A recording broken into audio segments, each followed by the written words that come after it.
You've got a fight on your hands, buddy. Do you want to discuss that? Yeah, actually I will. Yeah, pull the chair up. No, I'm not pulling the chair up, I'll stand.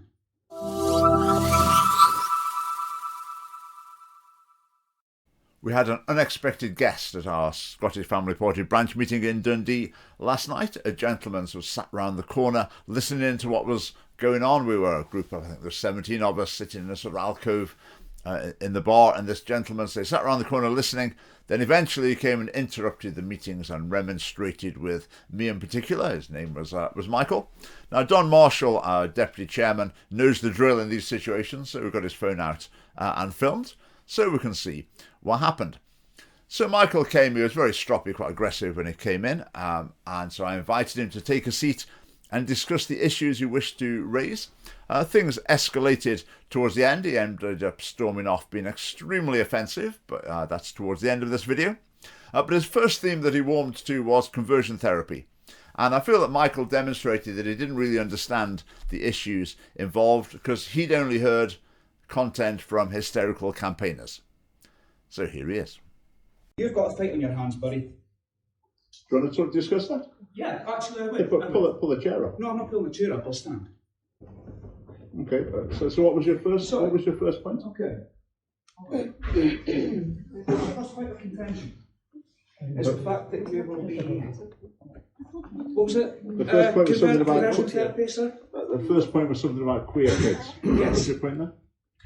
That there are children out there and young people who are gay, who are bisexual, who are pansexual, in every part of the spectrum, because sexuality exists on the spectrum, folks, that your party will be fighting against. That's just nonsense. Not nonsense, is it? Is it nonsense? How do we fight against those people? I don't What was your point about conversion therapy? That people should be free to discuss these issues. People should be free to seek support if they want to change, move away from a certain sexuality, or move away from a certain gender identity. You cannot move away from sexuality, Richard. Lots of people say that that's their experience. Yeah. A lot of people. I have listened to those people, and if you listen to them maybe 2 years after the fact, they will say that, yeah, that is brainwashing.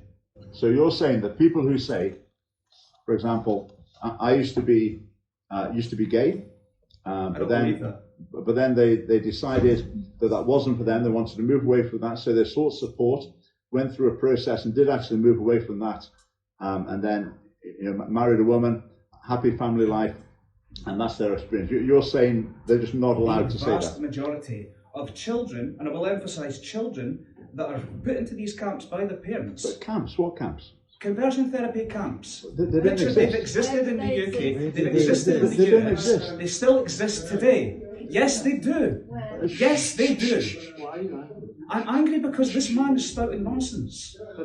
Absolute nonsense. You need to calm down. Right, the thing is, with conversion therapy camps, is for sure they don't exist. Do you agree that someone should be free to seek counselling and support in order to fulfil their own vision for their life?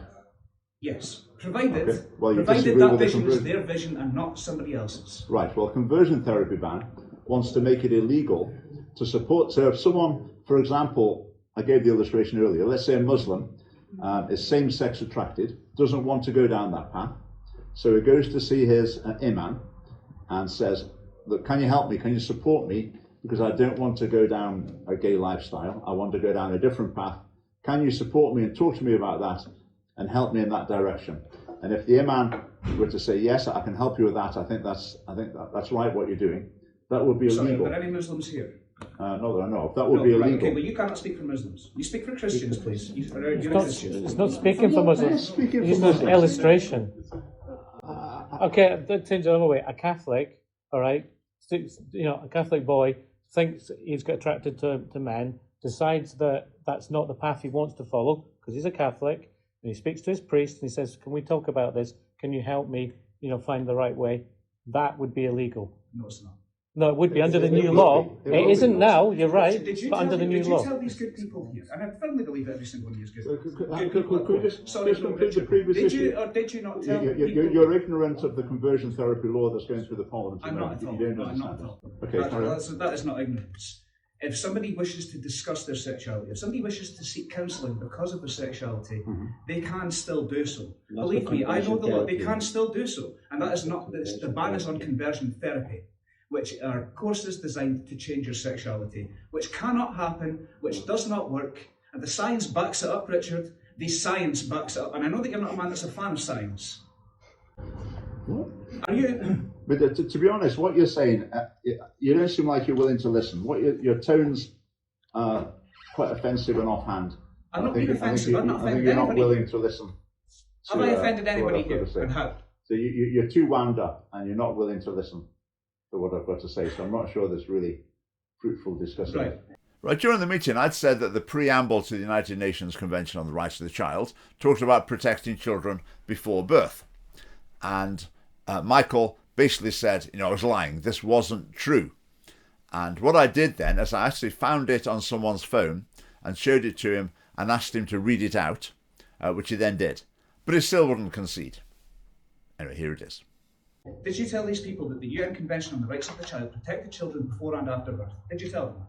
That's in the preamble, that's what it says, yes. That is not the case. I've got it, I've looked it up, I've researched it. Does it guarantee... And my phone's turned off. Oh, convenient.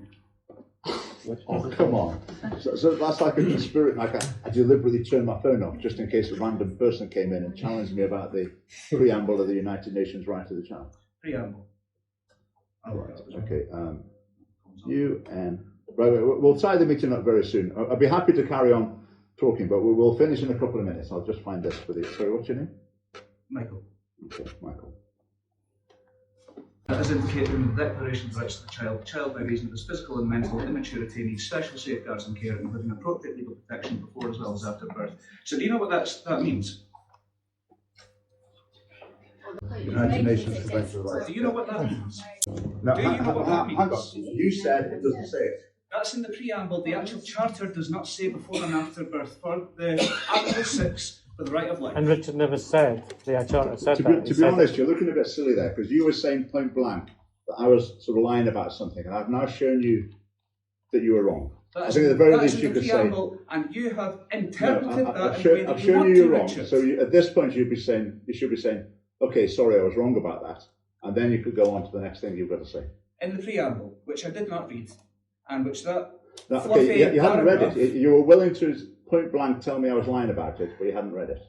In the Charter, Article 6, in the UN Convention on the Rights of the Child. We You can sit with that smug look on your face, Richard, but the fact is, you live in a country that's mostly atheist, and you know what happens in most societies. They continue to grow, they continue to be atheist. Women are going to be women, and you're not going to violate their rights. And I am so sorry. You've been extremely arrogant and ignorant. I'm not arrogant. Goodbye. I'm not arrogant. Sorry, this is my city. Goodbye. You don't tell me to go away My in my city city. too. So most of the people. Sorry? City. I mean, by this point, Michael's basically sort of losing the plot, ranting, sort of triumphalistic atheism. I'm not sure is the best advert for atheism.